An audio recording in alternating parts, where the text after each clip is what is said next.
struktur 3 lapis inilah yang merupakan struktur yang nggak pernah terjebol. Yang pertama parit, lebarnya 20 meter, dalamnya 10 meter. Yang kedua adalah setelah dia bisa lewat parit, taruhlah misalnya orang bawa kuda, kudanya berhenti di sini, dia harus kemudian berenang. Kalau berenang dipanah langsung dari sini. Taruhlah akinya kuat, kebel, dia bisa manjat.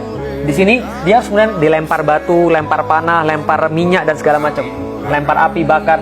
Ini tingginya sekitar 8 meter, tebelnya sekitar 3 meter. Kalau bisa lewat sini, harus lewat sini lagi, dilempar, dibakar. Tebelnya sekitar 5 meter, tingginya sekitar 12 meter. Kalau misalnya antum yang jadi pasukannya Muhammad Al-Fatih, gimana cara masuk ke dalam? Ingat loh, ini sudah 1123 tahun belum pernah jebol. Gimana caranya kira-kira? Oh, kayak ini gaya Escobar. Gimana? Buat tunnel dari bawah. Jenius. Jenius. Tapi salah.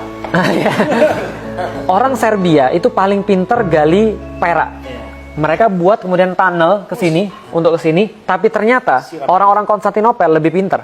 Mereka sudah antisipasi dengan cara apa? Mereka buat metode deteksi sederhana. Mereka taruh di sini baskom 1,5 meter satu baskom air, kasih air. Ketika ada orang gali di bawah, geter. Dia tahu arahnya kemana, dia buat lubang, siram ter, dibakar. Nah, lagi. Nggak bisa. Maka semua cara nggak bisa. Maka Al-Fatih tahu kalau cara yang lama yang dicoba mesti nggak bisa. Harus ada the new one. Betul. Nah, sekarang ada drone. Dulu belum ada drone. Terus gimana caranya? Pucuk dicinta ulam tiba. Suatu hari ada seorang seniman senjata namanya Orban. Orban ini orang Kristen. Orang Kristen, dan dia dari Hungaria datang kepada Kaisar Konstantinopel. Lalu bilang begini, "Kaisar, saya punya senjata, mau bikin atau tidak?" Lalu kemudian kaisarnya bilang, "Saya mau bikin, tapi kita nggak ada duit, nggak ada uang. Gini aja, kamu tinggal di sini, kamu nggak usah kemana-mana. Nanti kalau kami punya uang, kami akan beli."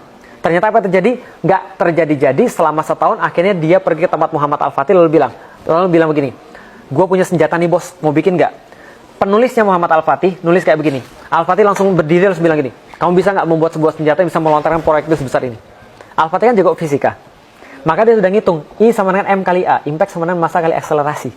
Kalau ada massa sebesar itu yang bisa dilemparkan, itu tembok nggak akan tahan. Orban orang senjata, tahu. Lalu dia bilang begini dalam catatannya, Katapult. bukan katapult, lebih besar lagi. Kemudian dia bilang gini, "Jangan-jangan kamu pengen menaklukkan tembok Konstantinopel?" Al-Fatih bilang, "Kalau iya kenapa?" Ini dicatat ini percakapan mereka. Orban bilang, "Kalau iya kebetulan.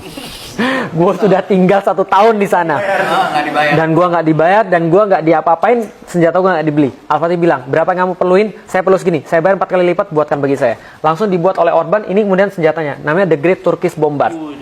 Yang main Age of Empire, tahu. Nah, Basilica Cannon kalau di Age of Empire. Tapi Age of Empire 2, bukan Age of Empire yang sekarang. Nah, ini The Basilica Cannon, kalibernya 0,7 meter, beratnya 18,2 ton, panjangnya 5,2 meter, tembaknya 1,6 km, jarak tembaknya, berat pelurunya 680 kg, dan dibuat 2 bagian supaya mudah untuk ditransport. Karena ini berat banget, semuanya besi dan tembaga di zaman itu. Nah, maka kemudian ini dibuat. Ini tempat mesiunya, ini tempat selongsong batunya yang sebesar itu 680 kg. Ditembak, juar, nyungsep 2 meter di bawah tanah.